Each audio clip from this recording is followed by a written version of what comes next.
Buenas tardes a todos y a todas. En esta oportunidad,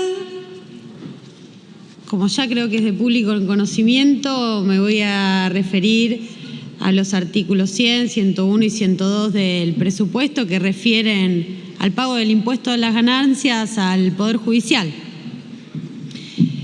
¿Y desde qué lugar? ¿Desde dónde? ¿Desde dónde hablar, no? Y cuando una se encuentra en una posición incómoda porque no comparte la dirección de esta definición, lo mejor es hablar desde la sinceridad. Y en ese sentido, impuesto a las ganancias, ¿no? Y ahí decimos, desde hace muchísimos años, los trabajadores y trabajadoras en la Argentina, que el salario no es ganancia, que la ganancia, y así fue pensado este tributo, que originariamente tenía otro nombre, la ganancia es aquella diferencia, aquella rentabilidad, aquello fruto de la explotación ajena que permite generar la famosa riqueza en base a la cual se distribuyen el ingreso en la República Argentina.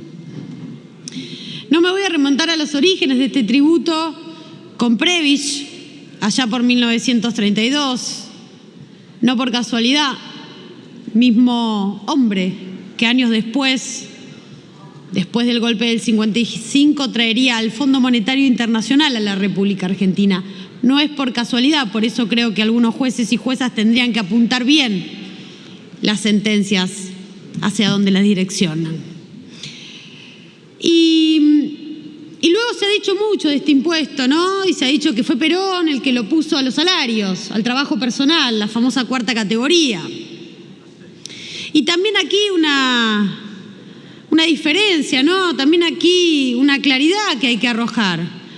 Cuando Juan Domingo Perón, en su tercera presidencia, ya por el año 73, amplía a los altos ingresos este tributo, que en un principio y sin desnaturalización es un tributo progresivo, pero que se ha deformado con el tiempo.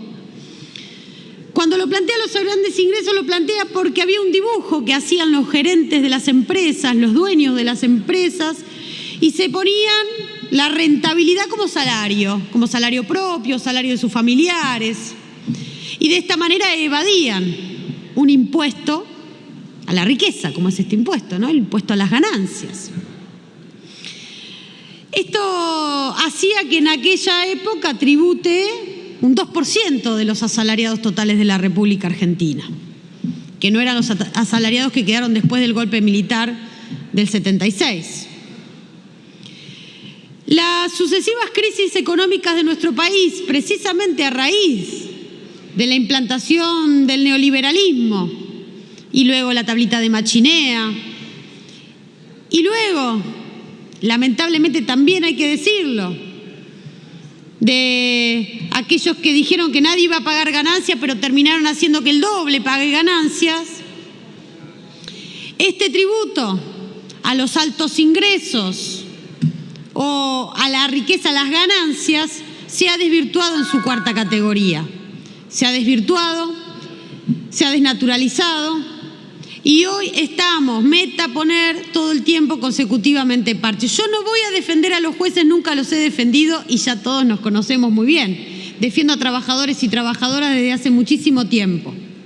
Y cuando hablamos del universo imponible Poder Judicial, tenemos que distinguir que ahí adentro hay trabajadores y trabajadoras, y que esa masa total representa el 96% del Poder Judicial. Solo doy un ejemplo, el Poder Judicial Federal, que no negocia salarios, Uno de los pocos poderes judiciales del país que no negocia salario porque no tiene paritaria y no tiene convenio colectivo es el Poder Judicial de la Nación. No así los poderes judiciales provinciales, que están también involucrados en este asunto. En el Poder Judicial Federal, 765 jueces hay nada más y juezas. 30.000, más de 30.000 son trabajadores y trabajadoras que tienen sindicato, que tienen afiliación y que hay alguien que negocia por ellos sus derechos y sus condiciones laborales. Mire, presidente, acá se ha dicho que en el 2016 esto ya se había subsanado y entonces las normas tienen un texto y un contexto. Siempre tienen un texto y un contexto. Y cuando el bloque del Frente para la Victoria en el 2016 planteó esta reforma del presupuesto, lo hizo acompañado de qué otras cosas, ¿no? ¿De qué otras cosas? Permítame enumerar algunas, que cuando volvieron del Senado, volvió recortado ese presupuesto y ahí fue que el Frente para la Victoria se ausentó de esta votación, porque volvió recortado, porque un plan económico es completo, no son golpes esporádicos donde pretendemos medidas como esta que terminamos lamentablemente dañando el salario de trabajadores y trabajadoras, tal vez con buenas intenciones. Aquella vez, en el 2016, lo que se proponía era que además de que tribute el Poder Judicial a partir del 17, se aumentaran las deducciones y se actualizaran las escalas. También se proponía, por ejemplo, que se resentaran las retenciones a la minería que había sacado Macri, o gravar la renta financiera se había propuesto también, o, por ejemplo, de volver a gravar los dividendos, que este impuesto se había eliminado con el blanqueo. O también se proponía el tema de las apuestas online y grabar las máquinas de juego. Todo eso cuando volvió del Senado se sacó y así fue que el Frente para la Victoria no acompañó ese presupuesto. Así todo, ¿en qué contexto entonces nos encontramos hoy? Todos mis compañeros y compañeras de bancada, ya termino con esto, todos mis compañeros y compañeras de bancada hicieron referencia al problema de la inflación, hicieron referencia al problema de la distribución del ingreso, hicieron referencia a ese 40 para el capital, para el trabajo y 60 para el capital en el que nos encontramos hoy en día. Entonces, en este momento, donde realmente nunca ha sucedido en la Argentina que un trabajador registrado sea pobre, en este momento, con organizaciones sindicales como por ejemplo de la que les hablo, mi organización sindical se sentó 4 veces a discutir paritarias este año para alcanzar la inflación. En noviembre nos sentamos por la Quinta Bella. ¿Y qué vamos a hacer? ¿Vamos a generar que asalariados le transfieran a otros asalariados? Eso no es redistribución de la riqueza. Redistribución de la riqueza es cuando sacamos del capital, como lo proponía Axel Kicillof en el 2016, y le transferimos al trabajo para equilibrar realmente el reparto del ingreso.